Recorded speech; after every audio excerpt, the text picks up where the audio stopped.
Ani sonjale sijo bamindaw kono ka kanumbaw fo ku walenyumando radio renouveau fm lamebbaw télé renouveau lajebaw mali kono ale ni mali koka anga folini tanumbe aw belajele bi trata doyina yusu ikado kalo kle muga ani duru do no be janvier kalo ko fo samba fla ani muga ani fla eni ne ikado an wasale be kumaso kono ka kanumbaw fo ningo walenyumando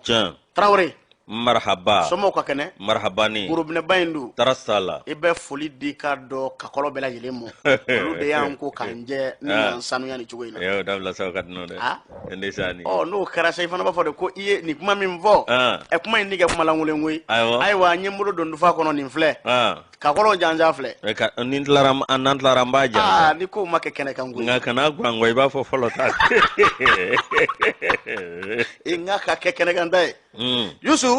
ikado ne kuna foni gafe wati ikado abisebe faransika la anwon ba baile mabamanga jama fama be se ka fam chugumina o siratiga la fana ambulo bo arajo chamaye anu lu be se ka baraka chugumina kuna foni nyumanga se ka chari mali fanta anena ni belajele ina fo groupe renouveau ale o ledu ta chugumina faso do nye koro yusu o siratiga la amita krewani ka o fi arajo flabeni watina o lu sogolemba anna o be ka kuna foni di mawmo arajo benga ni arajo ikado dambe ka baraka la uni alame ba belajele fo ku wale nyumando arajo dambe be kado jijeni ambe jijana ka chedon fo ninku wale nyumando mimbi talike wole sebu ka wala arajo faso kanu abarakela ku fo ku wale nyumando anyere balma kebe kolo karimu anaka flamso amu fo ku wale nyumando buguni nga fe buguni ku ngala me baw ambe vie na ka chedon fo ninku wale nyumando anga musokoroba nyuma be bafanda den furabola do amba fo ninga awale nyumando akati minanjala yusu maraka ku ka fe arajo daka be abarakela ku fo ku wale nyumando akanumbo ku fo danti fulimina yusu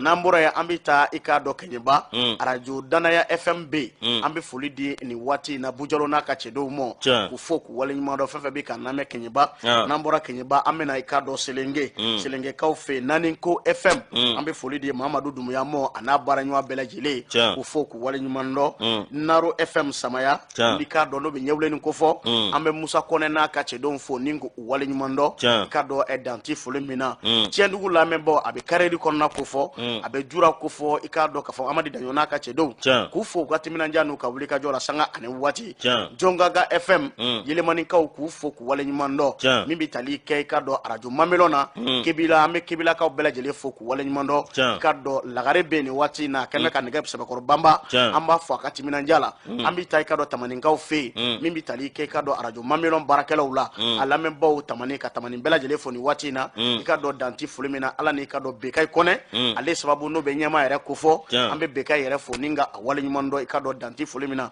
yusu na mbore ambe fulini tamni ta kanyesi arajo nyeleni na meba bela jele mosegu ka fe ka segu ka fo ku wale nyumando ka arajo domba fm la meba ku fu kara ka karanto brifo ikado zumana kita ka fulini tamni ta kanyesi amo danti fulimina masiki ka be labe na no be masiki kungan kufo ala ni yusu aidara sababu o na borada mi fe ikado mauna kibara kon me ikado ambu fana fo ningu wala nyumando ni watina ikado danti fulimina arajo islamic abarakala belajile ku fo ku wala nyumando kulukani ka beladu ka belajile fo ku wala nyumando kati ka fe ikado kati falaje arajo jiba fm abarakala ku fo ku wala nyumando so mana ni watina ka fulini taninta ka dini watina arajo yere ko ma ikado sa no besi anfa ku fo ikado sigi messi sa marala benge jangine ka fulila se amo danti fulimina janjo masa bengeni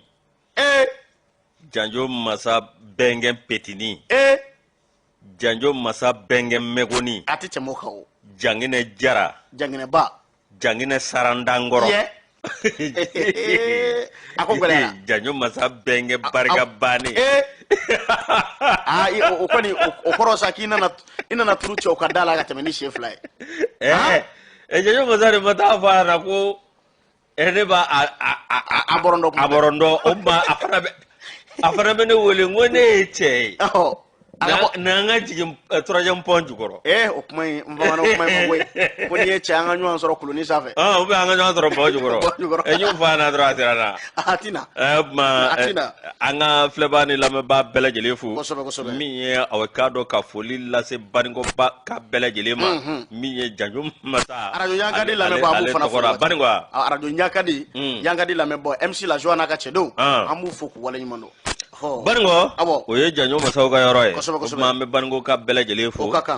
ka daminɛ Joyila ka taa Ɲancila Baba fo ka taa se Farakɔ ma min ye aw ka dɔ Bɛlɛkɔ mɛnna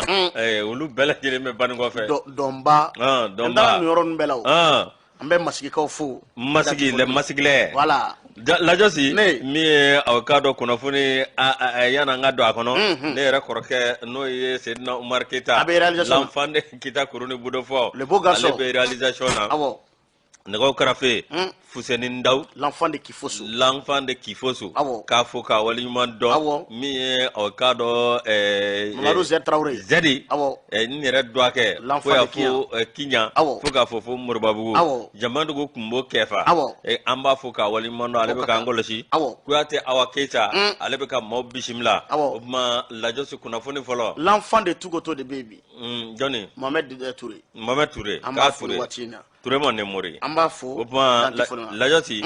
min ye kunnafoni b'i bolo kunnafoni bɛ n bolo n bɛ don ni sirifukɛ ka yamaruya ye Alasani Ayidara Yusu ale de ne pari nin cogo in na an b'a fo ni ka a wale ɲuman ale de anw pari nin cogo in na a ka Ayidara Bani Asimu an b'a fo dɛ i k'a dɔn club faso dɛmɛ a président an b'a fo ka wale ɲuman dɔn min ye sutura e bɛ se ka i kɔni bɛ dugawu don ko ye i bɛ dugawu ko ye yarabi Ala ka sijan ni kɛnɛya di an ma ka Alasani ka Ayidara tɛmɛni kunnafoni a ka groupe an b'a fo dɛ Dawo muso n'i y'a mɛn cɛba n ko muso b'a de don an b'u fo k'u waleɲuman dɔn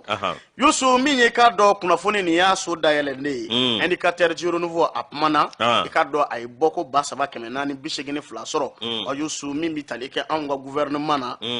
k'u y'u jɔ u jɔyɔrɔ la dɛ parce que b'a jamutɛnɛ a kumana a ko min ye i k'a dɔn k'a fɔ gouvernement k'u y'a laɲini Danmarkaw kun ye i k'a dɔn cɛden mun bila ka na anw ka jamana kɔnɔ ko gouvernement ma bɔ a ko kalama olu ma bɛn fɛn na o yɔrɔnin bɛɛ lajɛlen la i k'a dɔn Asimu Goyita u ye laɲini kɔni kɛ cɛden mun nana ni fɛn man fɔ an ye a ye u segin nɔ la joona a banna u seginna u segin nɔ la o kɔni laseli kɔni kɛra n'o bɛ tali kɛ communiqué Yusu tɛnɛndon kalo tile 24 janvier kalo san 2022 gouvernement k'a y'a laɲini royaume du Danemark kɔni fɛ cɛden mun nana i k'a dɔn Takuba tɔgɔ la n'o bɛ kɛlɛkɛbolo dɔ kofɔ mun n'u bɛ k'a dɔn k'a fɔ baara kɔni na nin waati in na lakana sira k'a barikani tɔgɔ la Yusu o cɛden mun nana k'u kɔni y'a laɲiniw baaraw bɛɛ lajɛlen sigi sen kan k'a fɔ nin kɔni ko kɛra aw ni ɲɔgɔn cɛ fɛn ma fɔ anw ye u k'an kana an mun ka dugukolo la ka maaw ta kana ten k'a sɔrɔ an n'an ma bɛn fɛn na ko an kɔni tɛ se ka don ne ka du kɔnɔ i min sara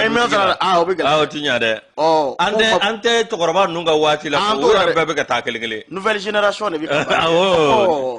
Yusu kɔni y'o sɔrɔ wala u bɛ k'u sɔnni sigi o kan ko o kɛlɛkɛcɛden mun kɔni nana u ye laɲini kɛ k'u ka segin u nɔ la joona joona bari sabula o ma bɛn fɔ la i k'a dɔn kumakan ma tɛmɛ o ni ɲɔgɔn cɛ a ko kɔni da la tiɲɛ don u nakun ye k'an dɛmɛ an kungo la nka tasira de bɛ a la baara taabolo de fana bɛ yen fo k'o bɛɛ lajɛlen kɔni jate minɛ Yusu tiɲɛ don fana an ni maa caman tigɛ bɛ ɲɔgɔn bolo finitigiya yɛrɛ kadara kɔnɔna na walasa ka n'an dɛmɛ an kungo la nka a ka da aw ye cogo min na k'a kɛ ten k'a sɔrɔ maa mun yɛrɛ ta y'u ka yɔrɔ ye i k'a dɔn fɛn ma fɔ olu kɔni ye o kɔni ye i k'a dɔn gɛlɛyaba ye a tɛna fɛn bɔ an ni i k'a dɔn o cɛ baaraw kɔni na dɛ nka baara n'a a tasira don ti ni i k'a dɔn a bɛɛ lajɛlen n'a tɛmɛsira don bonya fana bɛ ko bɛɛ lajɛlen kɔni na Yusu gouvernement kɔni y'a ɲini u fɛ cɛden mun nana n'u y'u bila ka na Danamarikaw ye cɛden mun bila ka na k'u ka fɛɛrɛ k'u ka segin n'u ye bari sabula u ma bɔ a ko kalama fɛn ma fɔ u ye Yusu o k'a jira k'a fɔ k'u ka dɛmɛ ni dɛmɛ ale b'i ka dɔn u bɛɛ bɛɛ lajɛlen u kɛn bɛ ka dayɛlɛ kɔni bɛɛ lajɛlen kɔni ye ni dun ye jateminɛ kɛ bi na anw ka ko i k'a dɔn a bɛ ka sɛnsɛn dɔɔni dɔɔni a kow bɛ ka bɔ a da fɛ dɔɔni dɔɔni a bɛɛ lajɛlen bɛ bila minɛn min kɔnɔ o ye banbaaciya kɛlɛli minɛnw ye nka i k'a dɔn kun tɛ se k'a di kuntigi kɔ fiyewu fo ka sarangana kɛ dutigi la walasa i ka don du kɔnɔ walima i bɛ fɛ ka baara min kɛ o baaraw ka se ka sabati nka ni dutigi ma bɔ baara kalama a bɛ kɛ to ka jɛ ye dɛ Asimi o k'a kɔni y'a jira k'a fɔ force Takuba cɛden mun nana a ko kɔnɔna na k'a dɔn fɛn darɔ dɛ k'ale dɔn fɛn darɔ ni dun dɔn fɛn darɔ u bɛ sigi u nɔ la dɛ jamutɛnɛ indicateur Giro Nouveau kɔnɔ lajosi minye jamana atike jamana ye nama yere bonya nama se aga ko cegala ka jamana ke ba temesira atinya cogo shila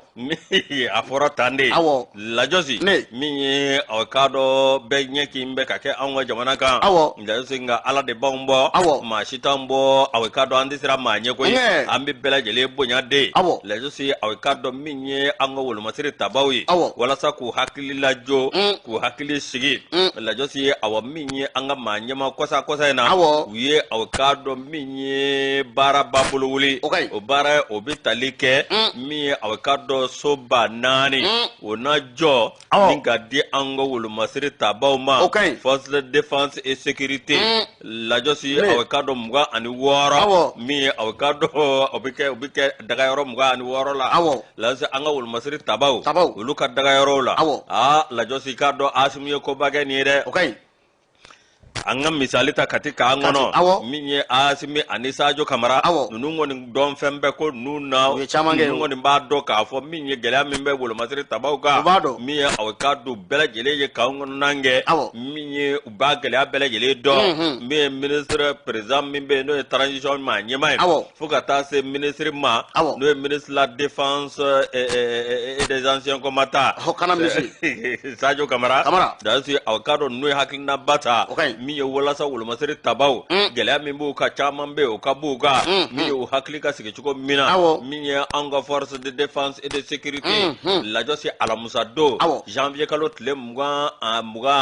no 20 janvier o wala masiri tabaw yere kanyana je donye la josi awkado sangu manyana je ba la josi awamiye kamimbe no ka sunjata keta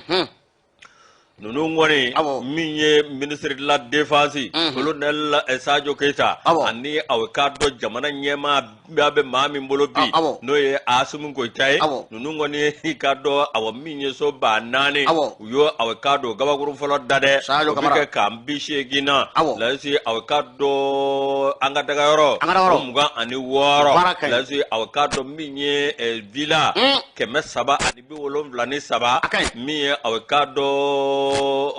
officier obi oyolu tay mi waso bakele keme shegini bidru fla obike awkado sous officier obike olu tay bakele ani keme duru ni nani oye omde rawni oye anyu anawi enjire turu chala nga etakara fugula de mi awo anye visiti beke ka fe beke fugula de ma etini do angana dro ne fugula ndro tene labo ke kungolo form côté fulamne côté fulamne ko ka jo krefe o karane boli ya sa fobi muso ngado ala tu no so bi joga duma do fara saraka nyaga mi dalable ye embi do surati ala ibe show galabo bilaw la josi mi awkado mi feminu be jo akono no be ke adama dem mago be se mi ma o ye keme ani bi woro la josi o ye misru ye ani awkado yoro do be mi awkado logolso bi joye kolombi she na jaramba fo awkado mi ye dine bela jele oluka batuka o naka ni yoro ko fale nuna de ni do awkene aso mi awkado asumu ko ta ale ni ministre la défense colonel Sadio Kamara olu ko ni ngaba folo dade la juste akara nimisi wasaye akara awkado ninniso jaye akane kaza minye ansura suye anansura si dewni ansura si muso ikado ambela jele ye fasamne azumu ko tala ka fasamne Sadio la barakai ende sani nga ukala jasa uka nga flana ke surasi doye kanja kele yake note amende jabate na te ko so ko sura sumsota ni sura sumsota ila fiara ani sura sumso civil de finin de ba ni ani formation ne ba ambe bo note ibna samba kelenge sura siala ni be balola ka ba do no ibi bo ka ke civil ido bi civil la ba bi do wa civil la ma be bo ni ala yima wala saka o mata foiti la civil be sura ti ta nyefa be ite ala jesa kinya kala bana amta Sadio fege aka biengene Sadio Kamara ndo akebe aka biengene ndo dia halla soro Sadio doa kebe kunnafonidilaw ɲɛ dɔn bɛ diri palo kana ne ta kɛ diri pa ma ye na manala tata karena kana na haramu amabo u kana taa ne ta bɔ diri pala dɛ u ka taa kɛ kisɛ cila dɔ ye cɛ o fo o kɔni bɛ diya n yɛrɛ Yusu ni sɛbɛ Mali Tribune a ye nin sama ka bɔ a kɔnɔ a Yusu i k'a dɔn fanga dafiri min kɛra Burkina le pays ale kumana an ta jamana Yusu parce que kɛba a kuma bɛ a ko da la i k'a dɔn an ka baara ti foyi an bɛ kɔrɔbɔrɔ ni bamba wolo ni ti mi taama ni warima fula de barabana a ko sala mi kɔlɔsi zan kuma kana na nɔnɔ bɔ an ta zamana mandi bi dɛ an ta zamana diya ok Burkina ni Mali ka ko la mun minɛna balamusa de fana taara olu ɲininka sa ko kore baramdo ko kore a minɛna a kɔni man dɔrɔ si ma sɔrɔ man tɔrɔ man sɔrɔ dɛ kabini Mali ta sura so ninnu ka minɛ an bɛ sagamɛ dun bɛ nin buruba da a bɛ kɛ cogo di ne sare Mali Burkina la kɛ an bɛna kɛ jamanaba kelen aw bɛ kɛ u y'an tigɛli min kɛ ka bɔ ɲɔgɔn na ni y'o bannen ye u bɛ na nkɛ on sɔn homo maintenant homonym de coup d'état ne miiri ni nin kun kɛra Alpha Condé n'o tun bɛ Laginɛ o tun b'a fɔ ouais o b'a fɔ frontière a ye taa datugu cɛ yi ta n'u ko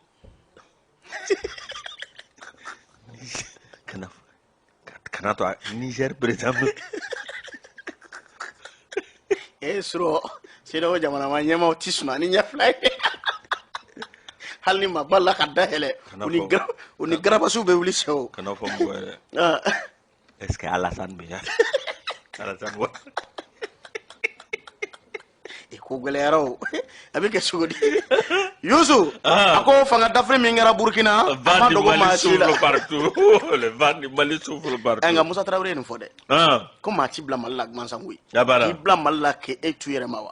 o ti kɛ dɛ o ti kɛ dɛ i ka dɔn Yusu min bɛ tali kɛ coup d'état la fanga jaso o kɛra Burkina an ta jamana i k'a dɔn k'a fɔ kari don ka dugu jɛ tɛnɛn don la kalo tile 24 janvier kalo san 2022 min bɛ tali kɛ Burkina i ka dɔn a finitigiw la u ye tɛgɛ da a jamana ɲɛmaa kan a bɛ Europe Marc Christian Kabore ko fɔ jamana ɲɛmaa i k'a dɔn k'a fɔ finitigilakaw u kɔni ye i k'a dɔn a siyɔrɔ yɛlɛma Yusu dɔwɛrɛ tɛ fanga kɔni u y'a jaso ni k'a bɔ a bolo Yusu fasirikɛba ale kumana a ko u ye jamanaden an ka jamana kɔnɔna yan ka maa caman ɲininka a ko kɔni na olu k'u hakilina kɔni di Fuseni Ouattara n'o bɛ Fuseni Ouattara ko fɔ i k'a dɔn Korema ale maa ɲɛma CNT tɔnden don a ko min ye i k'a dɔn k'a fɔ Burkina yɛrɛwolodenw ye Yusu k'u y'u jɔ u jɔyɔrɔ kɔni na dɛ a ko fanga dafiri min kɛra Burkina Faso ɔ ni bɛɛ lajɛlen kɔni bɔra a ko kɔni kalamɔ Yusu fasirikɛba ko ŋaniya min bɛ i k'a dɔn maa wɛrɛw la n'o bɛ jamanabaw ko fɔ walasa an farafindenw ka se k'an bila ɲɔgɔn na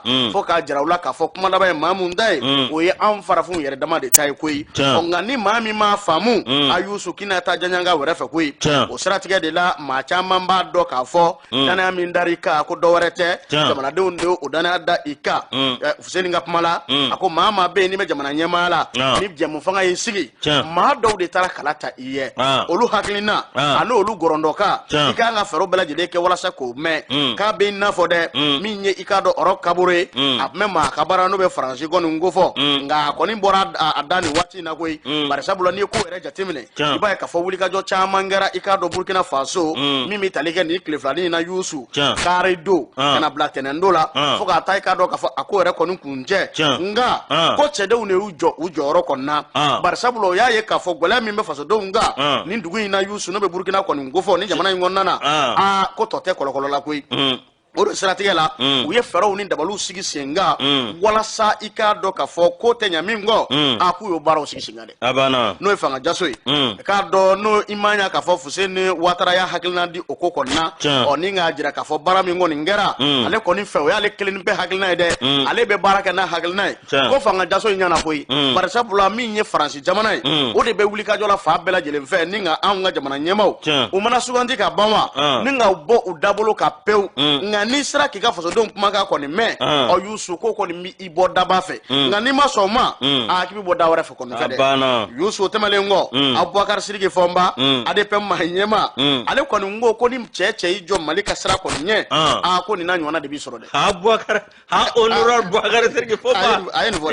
dɛ ale kɔni b'a fi ale fɔ ala tɛ se ka a ye nin kuma in fɔ a ko ale ye nin kuma in fɔ k'a bɛ sigi a kan ko Mali ye jamanaba de ye Yusu ɔ jamanaba min fana don i k'a dɔn k'a fɔ kulonkɛ man kan ka na fiyewu nga min ye k'a dɔn k'a fɔ jamana bɛ ka taa dabolo min na min ye Faransi n'a jɛw ye olu de bɛ ka fɛɛrɛw ni dawulu sigi sen kan ɔ Yusu ni ka farafinna yɔrɔ dɔw ko u sago kɔni ye k'an ti jɛ n'o ye cogo si la koyi ɔ fɛɛrɛw de bɛ ka sigi sen kan bi bi in na walasa ka jamana ni k'a bɔ bolo la ɔ cɛden mun bɛ k'o baara kɔni kɛ ɔ Yusu ko k'u fo k'u waleɲuman dɔn o baara kɔni na dɛ an bɛ don min na komi bi tiɲɛ don bɛɛ lajɛlen bɛ k'i poroti nin waati in na ka bɔ Faransi bolo k'a sababu kɛ u ka dabolo juguya ye k'a sababu kɛ i k'a dɔn k'a fɔ u bɛ ka baara min ta k'a da farafindenw kɔni kan ɔ an bɛ don min na komi bi ko kow yɛrɛ bɛ k'u yɛrɛ ban dɔɔni dɔɔni nka k'an ka to Ala kɔ ko don bɛ se yan Yusu an bɛ baara kɛ an yɛrɛ la an mago tɛna se FMI ma an mago tɛna se Banque mondiale ma nka bi n'a ta bi ko cɛdenw ye baaraba kɛ i k'a dɔn k'a fɔ Burkina Faso ko nin y'olu hakilina ye a ko kɔnɔna desani ni hakili b'a la san 80 ninnu ka taa se 90 ma u nana ni agissement structurel ye FMI ni Banque mondiale ninnu ko fɛn dɔ Bretton Woods dɛ lajɛsi ka maa o maa bɛ k'o dɔw bila retraite forcée la ka dɔw bila retraite anticipée la k'a fɔ an ka dɔ bɔ an ka baarakɛlaw la k'a fɔ an ka dɔ bɔ awɔ min ye an ka jamana sɔrɔ dɔw la lajɛ se an ka usine dɔw fɔ an ka usine jɔ foroya an ka sɔrɔ yɛrɛ siraw dɛ k'olu jɔ foroya ko agissement structurel la sɔrɔ kɛ sababu ye dɔw ye retraite anticipée ta lajɛ se k'olu coro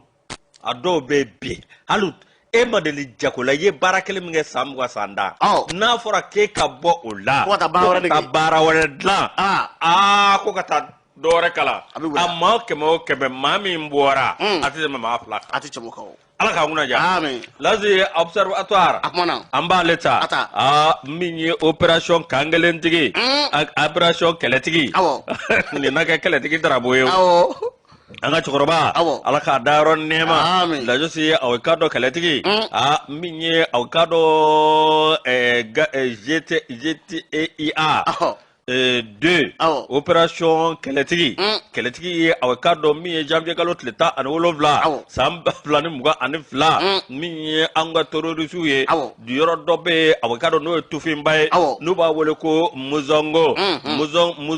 Tufin lajɛsi ye ale ni cɛ cɛ a bɛ taa aw min ye kilo 10 kilo 20 baɲango la i ka dɔn jaja aw terrorisiw olu kun da bɛ u daga ni yɔrɔ kɔfɛlen na u bɛ soli ka bɔ njagi ka sin ka aw ka don ɲɛsin anw ka jamana dɔw ma ka taa dugu dɔw ci ka yɔrɔ dɔw tiɲɛ ka tila ka don o ɲa kɔnɔ min ye anw ka opération kankelen kɛlɛtigi olu ma dɔwɛrɛ kɛ dɛ GTAD lajɛsi jaja aw ka dɔn minɛn dɔ b'u bolo minɛn ye aw ka dɔn n'u b'a wele ko lansorokɛti lajɛsi o saba ɲɛnama b'u bolo min ye i b'i sigi yan ka o lansorokɛti aw ka dɔn i b'a dasi kilomètre 15 kilomètre 20 lajɛsi i y'ole o y'a sɔrɔ min ye GPS lajɛsi o y'a sɔrɔ u bɛ ko bɛɛ lajɛlen jateminɛ min ye aw ka dɔn subahana mansin na lajɛsi kɛlen k'o jateminɛ ni maa ninnu daga bɛ yɔrɔ min na dɛ lajɛsi u bɛ se ka orokɛti kɛ pewu ka t'u ci o ɲaga la ten olu sigilen a bɛ se ka taa Suru Kuyate ka a bɛɛ fa ka bɛɛ yɛrɛkɛ cɛw an ka taa lajɛsi a bɔ u ba a bɛɛ fa lajɛsi aw ka dɔn u y'o de kɛ min ye aw ka dɔn min ye adjudant chef Dirisa Kɔnɛ n'ale section maa ɲɛma ye lajɛsi o kɔni y'a jira k'a fɔ nin min filɛ nin ye aw ka dɔn nin lansorokɛti min filɛ nin ye lajɛsi k'a bɛ kilomètre 20 kɛ min ye aw ka dɔn groupe 3 de koyi lajɛsi adjudant Musa Sise ani chef de section olu y'a jira k'a fɔ ni a baara min y'a tigɛ kunfɛ dɛ a b'a lajɛ GPS de la min ye aw k'a dɔn ka jateminɛ kɛ ka kow sigi ɲɔgɔn kan n'u y'a sigi ɲɔgɔn kan o y'a sɔrɔ avion kɛn bɛ aw ka yɛlɛ sanfɛ o kɛn bɛ ka jateminɛ kɛ o jateminɛ olu bɛ se ka o jaabi d'aw ma aw sigilen duguma dɔrɔn pow an ye jaw ye an ye k'a dɔn u bɛ se ka fasa ba u maa 100 ni maa kɔ ɲɛna reporter de terrain ye k'a dɔn mun taara a ko bɛɛ lajɛlen ju la k'a fɛsɛfɛsɛ n ko ŋɔnɔŋɔnɔ ne dɔ ye o kumakan ka fɛn kun b'a la ɲɛda baaralen ne kɔnɔ ko Isa Kaba don sa o Isa Kaba taara Isa Kaba a ma taa fɔlɔ nka a bɛ labɛn la arabu ko k'a ka taa k'u b'u jigi da ne kan ko a y'anw to yan an ka to Gabugu Isa Kaba wele tu sera journaliste tu sera a bɛ taa a sika tɛ na fiyewu a bɛ taa terrain kan nka mun ye anw ye sa anw bɛ to Gabuguda la ka musow kɔlɔsi k'olu ka lakana tɔ sabati a cɛ a fɔ o y'a kɛlen bijou ye cɛ muso kɔlɔsilen ma kɛ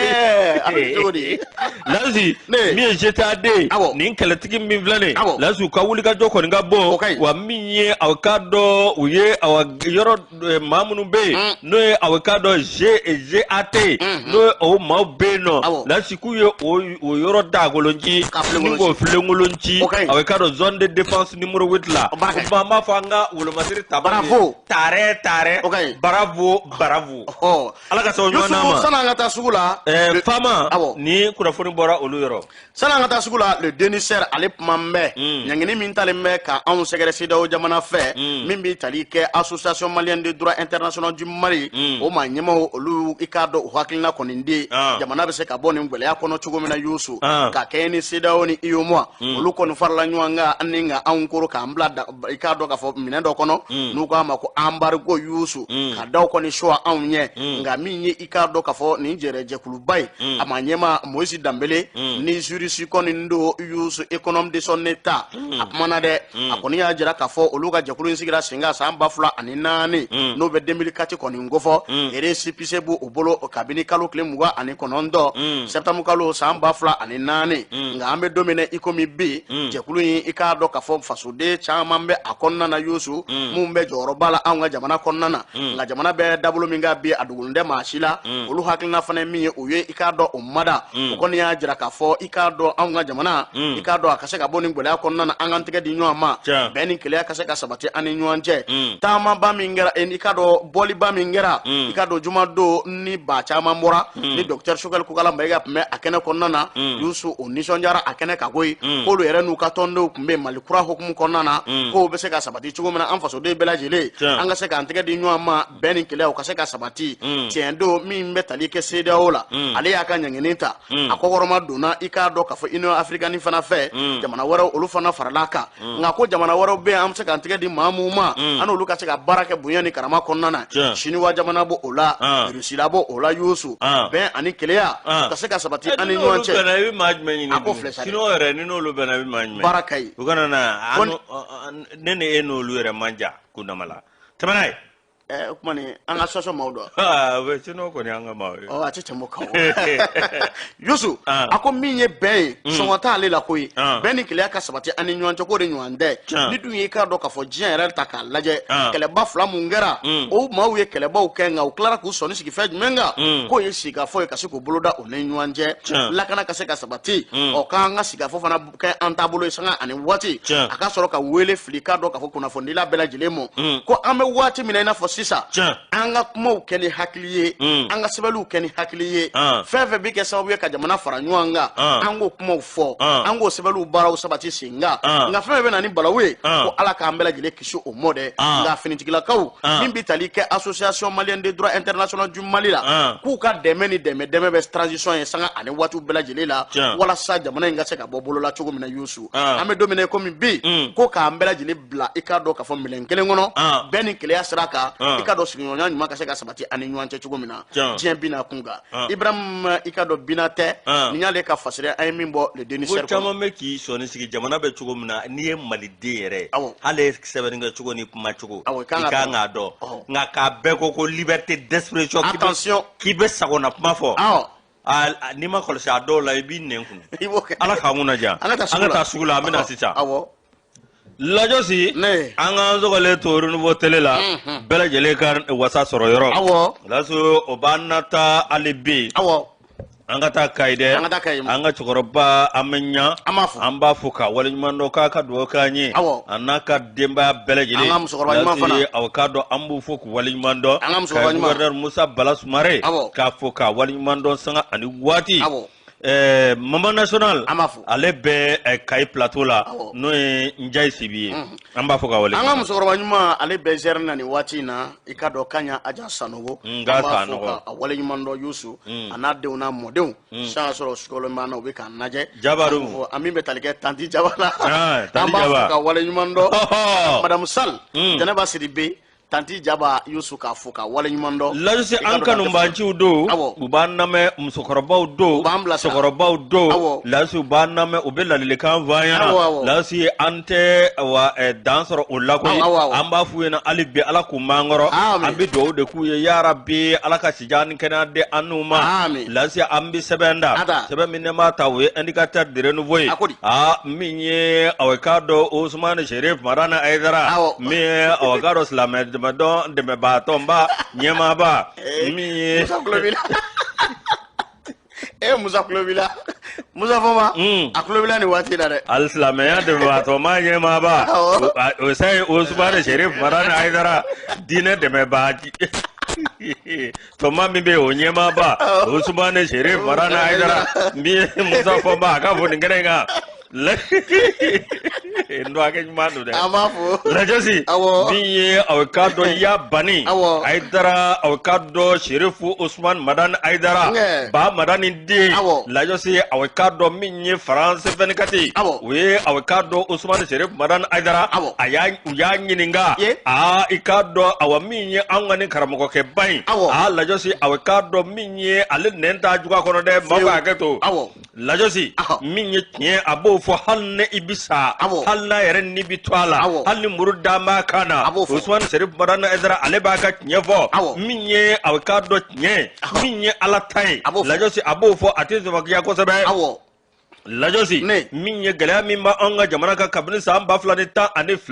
lasi a k'a dɔn n'o kɛra sababu ye min ye an ka wolomasiri tabaw olu caman dora a la min ye an ka civiliw olu caman dora a la min ye a k'a dɔn n'a kɛra sababu ye min ye ka dugu dɔw ci min ye ka adamaden dɔw k'olu bɔ u sigiyɔrɔ la taayɔrɔ kelen t'u la i k'a dɔn dɔw y'u jigi kɛ Ala ye lasi a k'a dɔn dɔw ye a k'a dɔn ka t'u sigi gansan na ten a bɛɛ ta u ma kisi koyi lasi aw k'a dɔn n'a fɔra ko ni jamanabaden ninnu ni Faransi b'o ɲɛma k'olu b'an fɛ yen ko hali bi san joli an bɛ nin gɛlɛya kɔnɔ caman bɛ ne sisiba bɔ waati min na min ye u ka teleso min bɛ yen n'o ye France 24 ye u ye Ousmane Sherif Madani Aidara u y'a ɲininka lasi u ye kuma bara di a ma min ye o kansen maa ɲɛma ye Ousmane Sherif Madani a ma dogo dɛ a ko min ye tiɲɛ yɛrɛ la i k'a dɔn ko jaabi min kɔni dira ko an jigi tigɛra jaabi in na ninnu maa camanbaden ninnu bɛɛ jigitigɛ jaabi don lajɛsi an ma nisɔndiya sɔrɔ a kɔnɔ Faransi n'a ka barika lajɛsi aw k'a dɔn min ye diɲɛ wolomasiri tabaw bɛɛ lajɛlen olu bɛ anw ka jamana kɔnɔ min ye aw k'a dɔn hali bi n'a fɔra ko k'o bɛ ka lusu lasa k'o kɔni a bɛ ka kɛ tiɲɛni dan ye o conseil islamique di Mali maa ɲɛma ale kɔni ye nin kuma fɔ aw k'a dɔn min ye France 24 ye ko tiɲɛ yɛrɛ la dɔ kɛra ten sa dɔ kɛra Nanjɛ bugɔli la dɛ a banna lajɛsi u y'a ɲininka ko sécurité min bɛ yen n'o ye Russe ye ko Wagner Aidara Ousmane Sherif Madani Aidara a ko ale kɔni ale tɛ fɛn dɔn o la ale kɔni bɛ min dɔn an ka jamana ma se ka lakana ni aw ka dɔn diɲɛ wolomasiri taba minnu bɛ yan ni Faransi b'a ɲɛma i k'a dɔn min ye tiɲɛ yɛrɛ la Wagner ko ale kɔni tɛ fɛn dɔn o la nka min ye tiɲɛ yɛrɛ la ko ma k'u ka sɔn an ka jamana ɲɛmaw olu ka fɔli ma ko jamana ɲɛmɔgɔw y'a jira k'a fɔ k'u ye minɛnw de san bon i ye minɛn san maa fɛ e tɛ se a boli cogo la a ka sɛbɛnni kalancogo tɛ kelen olu bɛ Rusi de dɔn an ka wolomasiri tabaw olu bɛ Faransɛ de dɔn min ye tiɲɛ yɛrɛ la n'a fɔra k'a fɔ k'a bɛ Rusikan na f'olu maaw de kana ka na an ka maaw kalan o la ko ale ɲɛcogo kojuguma yɔrɔ la ale kɔni tɛ foyi dɔn Wagner ko la hali ni mamun tɛ misiw min yɔrɔ la bɛɛ b'a dɔn bɔrɔndɔli bɛ ka kɛ tile 2 in na sa lajosi Usman Madan Aidara ko a bɛra ta min fɔ a ye koyi a an kɔni bɛ min nɔfɛ a kɛra irisi wo a kɛra sido wo a mana kɛ jamana o jamana ye min bɛ se ka anw bɔ bolo la an kɔni mago bɔ olu la an ka jamana kɔnɔ kuma ɲɛna o conseil maa ɲɛma min ye aw k'a dɔn gɛrɛ la a ma a dogo koyi a ko a bɛ foli kɛ bi ko kow bɛ ka taa cogo min na ko maa bɛ se ka fɔ alhamdulilayi alhamdulilayi a takbir Allahu akbar a ti tɛmɛ o kan o summa takbir Allahu akbar lajosi Aidara ye nin fɔ aw k'a dɔn aw min ye tiɲɛ yɛrɛ la a ko bi i k'a dɔn anw ka wolomasiri tabaw wulilen don dɛ Mali cɛbaw wulilen don ko anw kɔni ka dugawu b'u ye wa anw se ye fɛn fɛn ye an b'o k'an ka wolomasiri tabaw ye baara ka ɲi Bala Sumala Traoré a ye nin fɔ ya bani min ye alisilamɛ diinɛ dɔn dɛmɛba ɲɛmaaba Usmane Sirif Madan Aidara o conseil maa ɲɛma ba madadin de Musa fuma ala de sita ka nen dilan ka bɛn Aidara tɔgɔ position ma ten n'a fɔra bi fɔ fibi presa fibi dara don a fɛ lasi i ka dɔn awa min ye an ka kunnafonidilan ale ye nin sɛbɛn indicateur kɔnɔ bi baraka ye i k'a dɔn promotion et défense des droits de l'enfant gradem Yusu a ka cɛden mun bɛ bɛnɛna Muntugula ale ni Tɛnɛndugu commune kɔnɔna na a Yusu k'u ye ka dɔn jolenya ta k'u sɛgɛrɛ n'o bɛ kalanbolo ye kalanbolo min bɛ kɛ sababu ka se ka dɔ fara dɔ kan n'o bɛ tali kɛ i ka dɔn adamadenya kɛrɛnkɛrɛnya la denmisɛnninw olu ka hakɛ tɔbɔtɔliw i k'a dɔn o baara ɲɛdɔn baaraw la a baaraw sigira sen kan kalo tile 17 ka taa bila kalo tile 19 na janvier kalo san 2022 Segu kaw fɛ Yusu a kɔni kɛra ko kɛra sababu ye maa mun b'u bolo n'o ye animateurs ye ani militants n'o bɛ tɔndenw ko fɔ Yusu i k'a dɔn ka se ka hakilina falen kɛ min bɛ tali kɛ bɛɛ lajɛlen ka se ka ɲɛdɔnni kɛ ni dɔ fara ta kan bɛnɛna n'o bɛ i k'a dɔn k'a fɔ san mara ko fɔ Muntugula Kulukɔrɔ Morabolo min bɛ Tɛnɛndugu ko fɔ Joyila Yusu maa dɔ kumana n'o bɛ Solange Danbɛlɛ ko fɔ superviseur dynamique ale kɔni kumana a kumana i k'a dɔn k'a fɔ gardien bɛ baara min kɔni na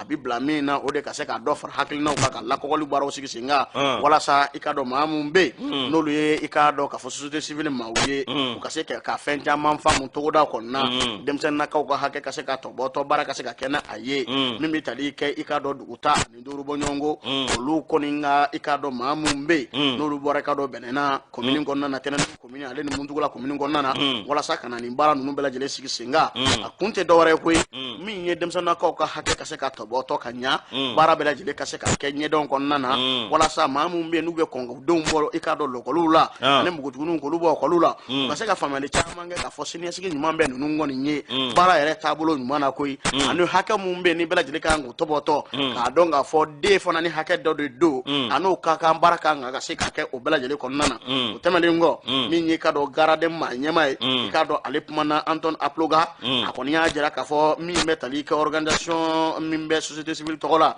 Yusu b'a ye k'a fɔ u jɔsen ka bon kosɛbɛ denmisɛnninw olu ka hakɛ tɔbɔtɔli baaraw kɔni sigili la sen kan anw ka jamana kɔnɔna na k'u b'a ɲini u bɛɛ lajɛlen fɛ u mana faamuyali caman sɔrɔ nin na cogo min na u ka se ka ɲɛfɔli kɛ ani ka baaraw kɛ bonya ni karama kɔnɔna na walasa den naaniw ni denmisɛnninw ka hakɛ o tɔbɔtɔli baara bɛ se ka kɛ hakilina ɲuman kɔnɔ cogo min na bonya ni karama anw ka jamana kɔnɔna na bari sabula n'i y'a mɛn ko sini a bɛ denmisɛn bolo n'o bɛ bi denmisɛn ko fɔ ko Yusu a jamu dɛnɛ indicateur jour nouveau lazi aw ka dɔn min ye soir de mago an b'ale ta min ye ani CEDEAO ni ɲɔgɔn cɛ Mali a maa ɲɛmaw ko aw ka dɔn olu kɔni ko sugu bɛɛ lajɛlen na kɛ walasa politiki maa bɛɛ lajɛlen ɲinga don nin ko in na an di so ma lajosi i ka dɔn awa min ye fugulanbilendigi tasuma maa min fa n'i ye fugulanbilendigi natɔ ye lajosi awa i ka dɔn i bɛ dayi kɛ koyi lajosi awa min ye communauté internationale CEDEAO lajosi ani awa ka dɔn jamana minnu bɛ yen n'o ye awa ka dɔn an n'olu bɛ dancɛ bɔ tellement an jɛn bɛ jɛkulu dɔ la n'u b'a wele ko CEDEAO janvier kalo o tɛmɛnen CEDEAO nana ka na lajɛ k'a bɛ awa ka dɔn min ye anw den gɛrɛfɛ ka karanga da bɛɛ suwa an ka nafolo minnu bɛ bɛsiyaw la Lajosi k'a lajɛ k'a ni diɲɛ bɛ tigɛ ɲɔgɔn na Lajosi nka a bɛnna sa min ye aw k'a dɔn Laginɛkaw olu kɔni bɔra i k'a dɔn olu ka sɔrɔsimuso cɛɲin dɔ ɲɛ yɛrɛ la o ye aw k'a dɔn Mamadu Dunbuya ka porte parole ye ne ko a tɛ a ka ko lajɛ ɲɔgɔn sɔrɔsimuso dɔw tɛnin ka ɲi u la tɛnin ka ɲi u la ne balimamuso dɔ bɛ yen a kuma kɛcogo ni a lɛ kɛcogo ni n balimamuso dɔ bɛ yen ko Ami Jabate a colonel don Lajosi n'i y'a ni sɔrɔsi fini tɛmɛtɔ ye Lajosi bɛ nisɔndiya muso ka sɔrɔsiya la dɔw b'u ta passé ka ɲa k'a don ka ɲa n'i y'a ayi n'i ye colonel Ami Jabate ya Kani Jabate général Kani Jabate dɔgɔmuso n'i ye sɔrɔsi fini y'a la i nisɔn bɛ diya de a b'a hakili jigin Buguna la san kalo 12 i ka dɔn polisi fini kura b'a la san kalo 12 a kura de bɛ a bɛ komi commandant Kumba Buguna fana bɛ pari koyi commandant Buguna baba Danbɛlɛ Kumba Jara daa jila ilala Lajosi ne ba don nka n'i ye woloma a bɛ komi Tante Awa Jara n'i tun ye douanier fini y'a la ani Sunkura Fanɛ Sunkura Fanɛ wanna ni ayi teni bɛ ninnu minɛ ni diɲɛ sɔrɔsimuso bɛɛ protection civile a dɔ ye muso bɛɛ protection civile fana la Yusu n'i ye cɛ fɔlɔ Jakite ye san kalo 12 a fana bɛ pɛ Lajosi fini b'a minɛ a jɛlen don i k'a dɔn k'a fɔ a bɛrɛ bɛnnen don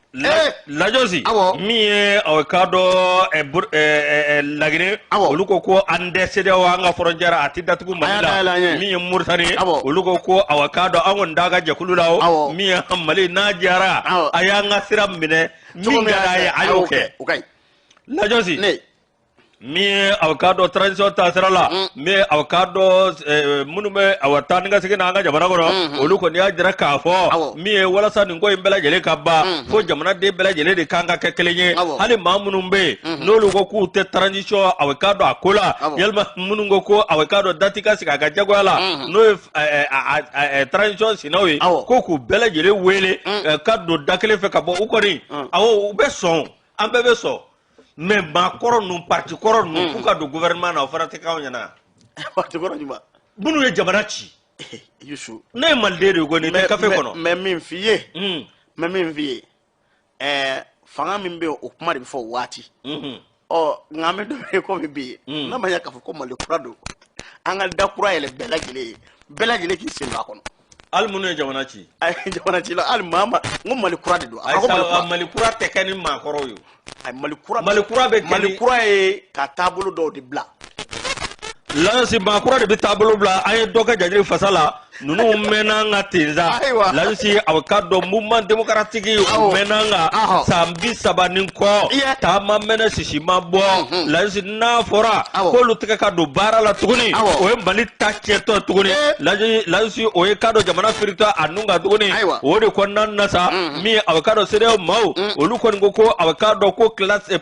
politique bɛɛ lajɛlen k'olu ka fara ɲɔgɔn kan min ye acteur politique n'o ye politique maaw ye i ka dɔn awɔ min ye n'olu de transition n'u ma awa nburu kelen fiyɛ ɲɔgɔn fɛ Lajosi ko ka bɛɛ lajɛlen wele bɛɛ lajɛlen ka don aw ka dɔn transition kɔnɔna na walasa an ka jamana bɛ se ka kisi cogo min walasa an bɛ se ka don da don min aw ka dɔn n'o bɛ kɛ kalafili ye walasa aw ka dɔn jamanaden bɛɛ lajɛlen bɛ se ka lafiya cogo min na Ala k'an kunnaja sɔɔri mago maa min ka sɛbɛn ye o ye Mamuna Dunbiya ye ayiwa Yusu kunnafoni indépendant kɔnɔ a bɛɛ yani an ka taa Yusu i ka dɔn bɛɛ lajɛlen maa caman bɔra nin ngalamɔ Yirimajɔ i ka dɔn sigida 6nan kɔnɔ san 5 dɔw kɔni bina a kan fasikɛba a kuma bɛ a ko kɔni dala a ko min ye i ka dɔn nɛgɛ kaɲa 14 waati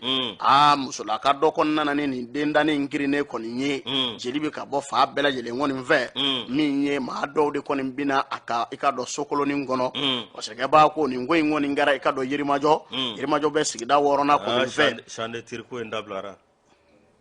i bɛ champ de tir dɔn ni tun ye ko sugu dɔ kɛ ka t'i jɔ kɛnɛba kan ka t'i jɔ ka t'i yɔrɔ dɔ bɛ ko champ de tir u b'i jɔ yen ka marifa don surasi 12 bolo o k'i kɛ ɲɛndi ye u bɛ kisɛ kɛ kelen dɔrɔn de kɔnɔ a bɛɛ ɲɛsinnen nin ma min t'a dɔn a y'i fa b'a gudugudugudugudu dɔrɔn u bɛ mugu jalan kɛ tɔw la iko me baliki yarale mo klem ta do kaiba Yusu ni ko ingelera Yusu fasirike ba pumana akomi ye dendani ngoni krede tara kana di asomo mo sanduru bonyongo ayusu fasirike ba ko ni ajira ka fosomo fana ya taworo bela jilela katana e esoskom na ikado yirimajo atara dakene ya tikila ma nyekoro olu ko ni mbetogo mina ni nye fo finijigila ka kai sebe dobe fo ada denga kono te ko lu tsika maga ala fana willa kata sika do ka fo 13e arrondissement chedo mo olu ko ni nye kado yamara sebe ngoni ndi o sebe ndile ngoro ko mo oyu kunda ikado hospital jumali la ni dendani ngoni ndara ikado fragale kumfolo ko ni ngera o ngajara la ka ajaro lulu ka fotene ndo kalo kile muga ani nani janvier kalo samba fulani muga ani fla ku kana ni nde ko kura kun o kubina ajatemina Yusu ni duye jatemina ke baye ka fo mamu ye ni mbara ngoni nge mauka haketu ukoni nye ko fasuku bela jile koni ndadindani nga fo ikado preservatif denzaba olu koni ntara yeni yoro ngoni na abela jile bashi fasike ba ko ako ere koni manya mingo anwa jamana famo were wulika joka ako dala de ministry minye simbe ikado ka fo muso deun aleni duka kunya nyene bolimo madam wajije fune kulibali kubali muso Yusu ka wulila kata ka sogodoni karido ni ngata ni nkene nga katinya daka ere wolo muso Yusu mama be ni tare nyeda deninga aka ye abai kado tabulo mingoni na jibe chinye kada Yusu hali mamunye ikado amangutu me wal mamunye ikado ajawuye Yusu me apmaka uname Yusu ikado kafo kinikini mini yorolo Yusu pasike ba ko kabine akoni yera ikado kafo wale insebe korokona ufe nga ulika joko ni mbesi ni wati na de ministry ya jira kafo fero bina sigisinga wala saka seka ni furakali blajele koni nda yoro ni vanana ikado lakana ministry koni nya jira kafo nunu ma ke wo la tiga bedda uka wala saka nu jo ma unyo alu kadu yera sa den be obeke uba seka mamundo ubu tege dauka Yusu itaro ko bamako ka bu itaro ko bamako ka fana ka dogo foni ye kokolonge waati mina Yusu parce que ba ko ku koni nyaajira ka fo na fero bela jile sigisinga wala sa mimbi talike nyanga tala wala mimbi takamsula ka o segere abolo korota baro be se ka sigisinga chugo mina ninga kalata baro sigisinga ninga loi voter sente kono ku na fero bela jile ke wala sa ko baro sigisinga ko ministry mi na nyasi me muso deun aleni dunya ka kunya nyana bolimo aleni lakana ministry olu koni nye ikado ka fo bolo databali koni nga ka jira ka fo fera bela jele koni mina keo wala sa mamu ye ni wala ngoni nge Yusu ikado tika ka se ka da uka mi nye kirika nga minda uka wala sa ko da uka wala sa ma wore kana nyamo ni nanyo na koni ve den nani nyere Yusu ikado abanana ka se hagala Yusu hake akabude desani parce que ba ko ka mo hagla ji ko fevrier kalo sa mbafla anitani segi chokoro bado ikado shije jo sake parce que 63 ans ni ekunda yake itike chokoro bible bi ke shije di shije do ika do kale fana bina dentani san saba ko ninga nyega kono misri nyega kono yirima jo zerni na Yusu anu kuberata ya kama nikilenga ongangu we abina fo ana hakili kunji nyamlo ko Yusu fero ko nganga sigisinga ngambe domine komi bi ako 13e arrondissement chedo finitigi bede wulle mebi abana ubeka fambela jelengu senoy mamu yenu bara nunke tige kase ka daw ka chogomina bamako wo miseni gringa jore be fa bela jele fe hala teme tige be danu nunga de me mi fiena nga mako hakili tu dewda de ka alla gara communiste la awo memi fina 12e arrondissement abo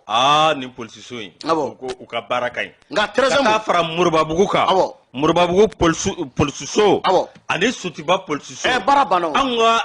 commune na lamini abo layosi awa mi ye buluka sumugu fuka ta se titibugu foma bugu nu anu nga gabakoro droit gendarmerie fana laso nu ambu fuku wali mando ambe fi ka barakai u ka ta fede 13e arrondissement na nyere koroga be papare be de wuli ka jobe de layosi ro bela jile ka tige dan nunga ne kuna foni bana layosi ambe ni ye communiquer mi awa Fatmata Sangare ale shibita sanduru la akon tunna kabni mekalo sam baflani muga ani kele lasi awa minye ma farla jedo Abdoulaye Sangare aleni awakado Abdoulaye Sangare aleni awakado Kamisa Sangare olu dedu o minyo yerepe bananga bugula ni aye kunnafoni sɔrɔ Fatumata Sangare a yɛrɛ photo filɛ a ja filɛ ni télé kan a bɛ se ka weleli kɛ 76 50 50 52 yalima a k'a dɔn 64 64 14 64 n'o kɛra a bɛ diya ka maaw ye kosɛbɛ. Ala ka den don a somɔgɔw gɛrɛsɛgɛ la Yusu. Lasi n'o bɔra ye min ye awa k'a dɔn Banu Magaji Bernard Tapi Laurent Pokou lasi awa k'a dɔn Mali min ye officier de l'ordre national lasi awa k'a dɔn min ye an taara ka Jumado an taara da ka so laban na Banamba o kuma an bɛ dugawu kɛ Ala ka hinɛ a la Ala ka dayɔrɔ nɛɛma nka min ye a badenw ni sinjiw ani balimaw n'o ye Magajila ye ani Banamba ka bɛɛ lajɛlen n'o u ka dugutigi n'o ye Ba Sangare Sɛnpara ye lasi ko k'u bɛ foli lase bɛɛ lajɛlen ma min ye i ka dɔn maa ma sera janajɛ kɛnɛ kan maa ma se a kɛnɛ kan n'u ŋaniya tun bɛ yen lasi aw k'a dɔn k'u bɛ bɛɛ lajɛlen fo ka bɛɛ lajɛlen waleɲuman dɔn ɔ maa ka janaja la ni aw k'a dɔn a kɛra cogo dɔ la lasi aw k'a dɔn hali n'i ka maa ɲɛnama bɔra i bolo nka ko kɛcogo bɛ maa nisɔndiya i k'a dɔn awa min ye dusukasi kɔnɔna kan o tuma Ba Sangare Sɛnpara n'ale Banamba a dugutigi lase ani Magajida a denba bɛɛ lajɛlen u ko k'u bɛ foli lase yɔrɔ caman ani yɔrɔ surunma ani maa maa yɛrɛ kɛnɛ kan minnu ŋaniya tun bɛ yen maliden bɛɛ lajɛlen k'u bɛ bɛɛ fo ka bɛɛ waleɲuman dɔn ko Ala ka sijan ni kɛnɛya di an bɛɛ lajɛlen ma. Yusu dugu den ɲuman n'i ka baara kɛ yiriwa sira kan dugu ka kunkɔrɔta sɔrɔ Yusu i k'a dɔn jamana yɛrɛ bɛ bɔ a ko kalama. A banna Banu Magaji ye baara min kɛ i k'a dɔn dolaci yɛrɛ kadira kɔnɔ a ye Banaba tɔgɔ fana lase yɔrɔ min ma bi Yusu i k'a dɔn an bɛ limaniya kɔni fɔ ka se ka se a somɔgɔw ma Ala k'u sɔn limaniya ba la amina rabi k'a dɔn k'a fɔ somɔgɔw fana Yusu a ko kɔni ka gɛlɛn nka Ala ma min kɛ don min o de ka ɲi Ala ka barabara dalen nɔgɔya a ye Yusu ka kanubaw fɔ k'u waleɲuman dɔn Luxe Beauté Karimboto numéro 2 la Bɛnɔgɔ Sidibe bɛ yen Ousmane Bari bɛ yen an bɛ ninnu fɔ k'u waleɲuman dɔn min bɛ tali kɛ Bazin boutique Samasa la an bɛ Bakane n'o bɛ i k'a dɔn Umaru Dunbiya ko fɔ ani filaninw an b'u fɔ nin waati in na i k'a dɔn Banankabugu sugu la k'u fɔ k'u waleɲuman dɔn dan ci foli min na Fale Kulibali ka foli lase a mɔ a n'a baaraɲɔgɔn bɛɛ lajɛlen Ɲarela nin waati in na ka foli di tonton Seydou Kulibali ma Elvitasi la Yusuf Aidara a bɛ anw fɛ yan Bamakɔ nin waati in na i ka dɔn entreprise Yusuf Aidara PDG k'a fɔ ni ka a waleɲuman dɔn maa sigikaw ka belebele k'a fɔ dan ci foli min na Yusuf. Lasi awa min ye foli an b'a lase tanti Awa Jara ma ne ba Ɲamoyi Ture k'a fɔ ka waleɲuman dɔn cité Ɲamakɔrɔ cité UNICEF la n'o bɔra yen Madame Mare tanti Asu Bulukasumugu la Atroxy Aluja an b'a fɔ ka waleɲuman dɔn ka Abloba n yɛrɛ kɔrɔkɛ awa min ye Kati Ablaye Kulubali Abloba ka foli lase sanga ani waati min ye Nouveau Soleil a PDG Solo Fofana ka taa se Pakala ma lasi suguba kɔnɔ nin sanga in na n'an y'olu fɔ an bɛ foli lase Sori Kɛmɛso ma min ye PDG Africom n'o bɔra yen Lajɔsi an bɛ foli ani tani an b'o lase sanga ani waati min ye Yara Wal a PDG n'o ye Mamadu an b'a fɔ Yara ye an b'a fɔ ka waleɲuman dɔn sanga ani waati k'a ni baara an bɛ taa Kulukɔrɔkaw fɛ yen Lamini Kapuri Sanogo n'o bɛ i k'a dɔn k'a fɔ Kulukɔrɔ gouverneur ko fɔ an bɛ a n'a baaraɲɔgɔn bɛɛ lajɛlen fo gouverneur kɔ dɛ Ousmane Sangare o kan ka kɛ a n'a furumuso k'u bɛɛ fo dan tɛ foli min na lamɛnbaw kanubaw filɛlikɛbaw Mali kɔnɔ ale ni Mali kɔ kan an nisɔndiyalen bɛ aw fo ni ka aw waleɲuman dɔn dan tɛ i k'a dɔn foli min na an bɛ i k'a dɔn k'a fɔ kanuba kelen-kelenna a bɛɛ lajɛlen fo k'a fɔ aw ye k'an bɛn waati wɛrɛ